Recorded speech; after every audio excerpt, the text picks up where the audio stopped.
Assalamualaikum warahmatullahi wabarakatuh. Perkenalkan, kami dari kelompok 11 yang beranggotakan Andika Nur Akbar Pratama, NIM 203190009 dan Dina Nafika Lanastari, NIM 2031933. Di sini kami akan mempresentasikan makalah kami yang berjudul Penilaian dalam Pembelajaran Fikih. Poin A yaitu pengertian, evaluasi, dan penilaian pembelajaran. Evaluasi merupakan suatu proses menyediakan informasi yang dapat dijadikan sebagai pertimbangan dan menentukan kemampuan peserta didik. Dari tujuan yang dicapai, dapat membantu membuat keputusan, membuat pertanggungjawaban, dan meningkatkan pemahaman terhadap pengetahuan peserta didik. Evaluasi juga merupakan penyediaan informasi yang dapat dijadikan sebagai bahan pertimbangan dalam mengambil keputusan. Kegiatan evaluasi memerlukan penggunaan informasi yang diperoleh melalui pengukuran dengan cara lain untuk menentukan pendapat dan membuat keputusan-keputusan pendidikan. Dan penilaian, adapun penilaian yaitu hasil belajar merupakan komponen penting dalam kegiatan pembelajaran. Upaya meningkatkan kualitas pembelajaran dapat ditempuh melalui peningkatan kualitas sistem penilaiannya. Penilaian dalam konteks hasil belajar diartikan sebagai kegiatan menafsirkan data hasil pengukuran tentang kecakapan yang dimiliki siswa setelah mengikuti kegiatan pembelajaran. Menurut Sittenden, kegiatan penilaian dalam proses pembelajaran perlu diarahkan pada 4 hal, yaitu penelusuran, pengecekan, pencarian, dan penyimpulan. Teknik penilaian dapat dilakukan oleh guru untuk mengetahui keberhasilan belajar siswa. Secara umum, penilaian terhadap hasil belajar dapat dilakukan dengan cara tes, yaitu tes tulis, tes lisan, pemberian tugas, penilaian kinerja, penilaian proyek, penilaian hasil kerja peserta didik, penilaian sikap, dan penilaian yang berbasis portofolio. Poin yang kedua yaitu fungsi evaluasi dan penilaian pembelajaran. Fungsi evaluasi hasil belajar yaitu secara psikologis dapat membantu peserta didik untuk menentukan sikap dan tingkah lakunya.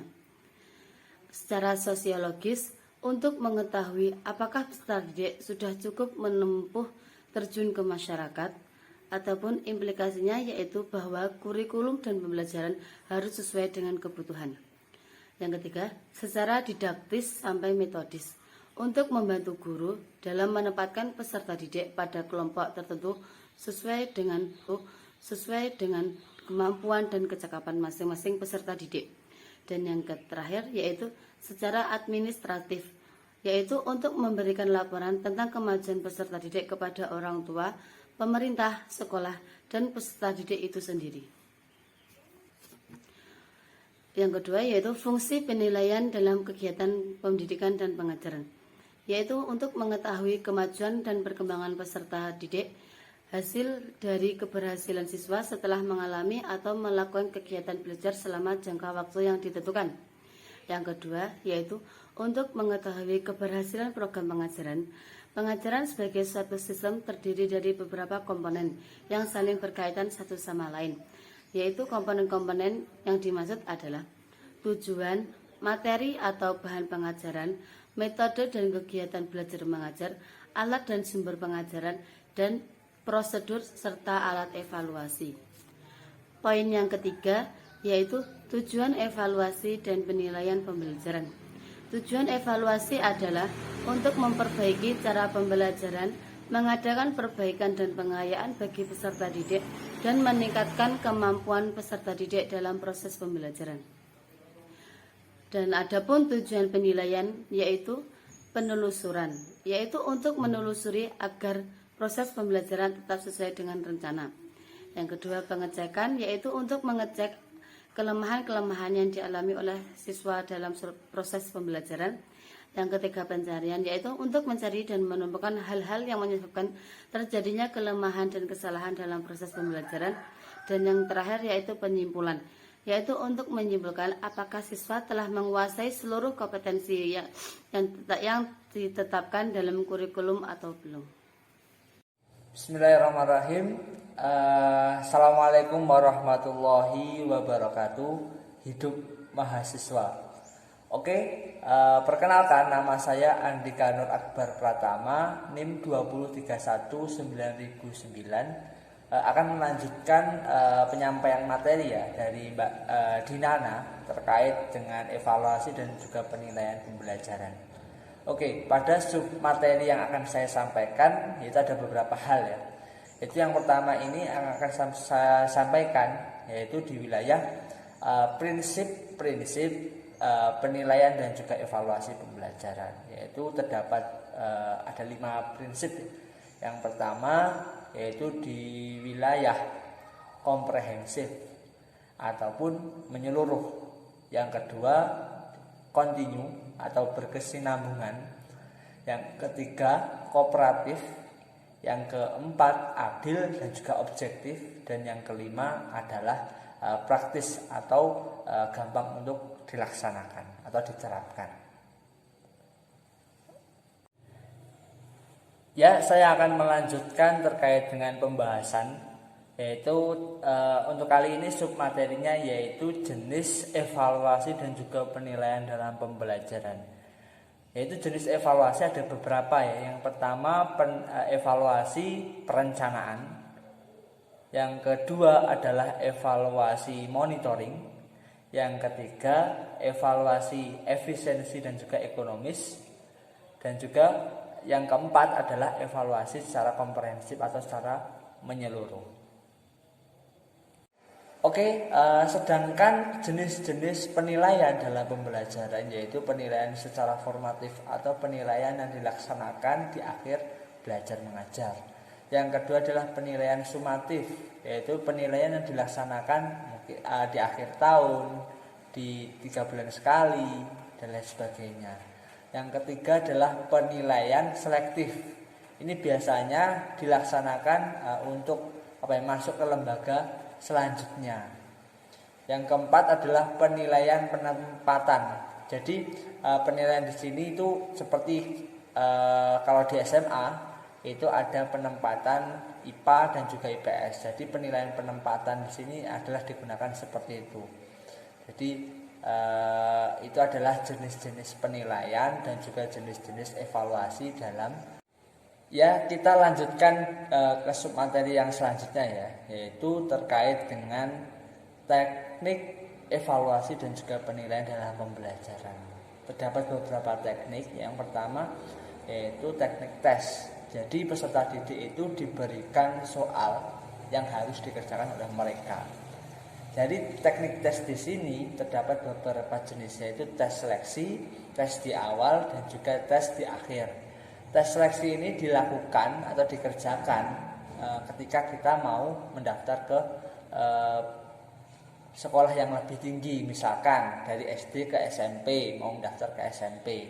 Begitupun selanjutnya SMP ke SMA. Yang kedua yaitu tes di awal atau biasa yang disebut dengan pretest. Jadi sebelum peserta didik mendapatkan materi dari guru, jadi diberikan soal terlebih dahulu yang berkaitan dengan materi yang akan disampaikan. Yang ketiga adalah tes di akhir atau biasa disebut dengan post test.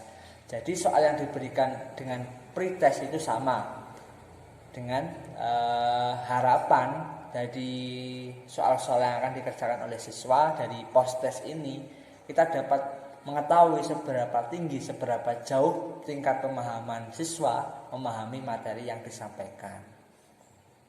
Jadi itu teknik evaluasi dan juga penilaian dalam pembelajaran.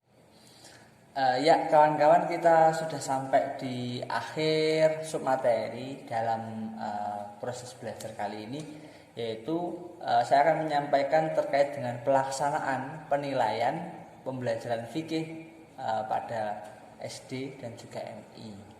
Jadi ada beberapa step atau langkah ya yang harus kita lakukan. Yang pertama yaitu merencanakan terkait dengan evaluasi dan juga penilaian pembelajaran yang akan kita laksanakan. Seperti teknik yang akan dilaksanakan kita apa. Selanjutnya kita membutuhkan berapa waktu dalam evaluasi dan juga penilaian. Yang ketiga, di wilayah aspek-aspek apa saja yang akan kita nilai dalam evaluasi dan juga penilaian pembelajaran kali ini, yaitu kita merencanakan terlebih dahulu.